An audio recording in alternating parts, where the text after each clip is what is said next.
காலைதோறும் புதியவை. அவர் அதிகாரம் செயல்படும். ஜூன் 21.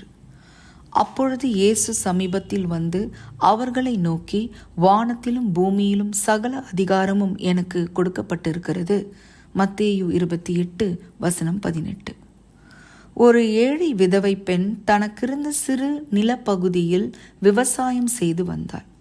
எதிர் திசையில் இருக்கும் அரசியல்வாதியின் மாடு வந்து விதவையின் விவசாய நிலத்தில் மேய்ந்து பயிர்களை நாசம் செய்யும்.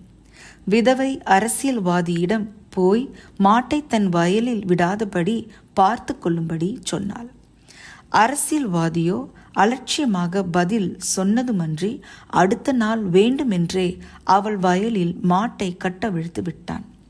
அந்த மாடு அவள் வயல் வரப்பில் கால் வைத்ததும் பயங்கர சத்தத்துடன் மாட்டை யாரோ அடித்தது போல மாடு அலறி அடித்து கொண்டு வீடு நோக்கி ஓடியது. அதற்கு பின்னால் அந்த மனிதன் மாட்டை விதவையின் நிலம் அருகே கொண்டு சென்றாலே அந்த மாடு அலறி கொண்டு ஓடும்.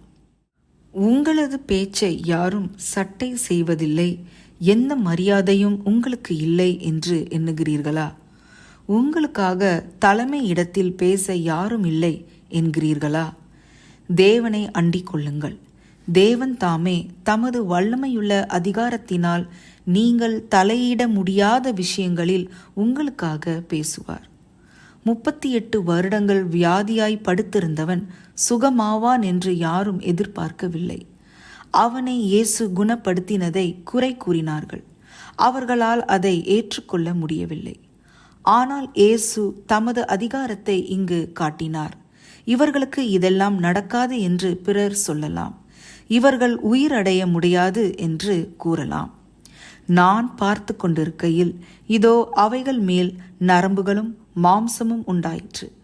மேற்புறம் எங்கும் தோலினால் மூடப்பட்டது, ஆனாலும் அவைகளில் ஆவி இல்லாதிருந்தது.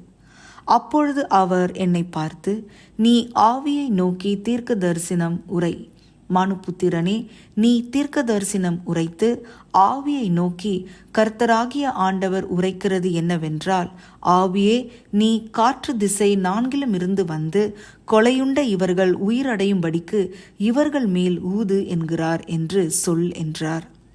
எனக்கு கற்பிக்கப்பட்டபடி நான் தீர்க்க தரிசனம் உரைத்தேன். அப்பொழுது ஆவி அவர்களுக்குள் பிரவேசிக்க அவர்கள் உயிரடைந்து கால் ஊன்றி மகா பெரிய சேனையாய் நின்றார்கள்.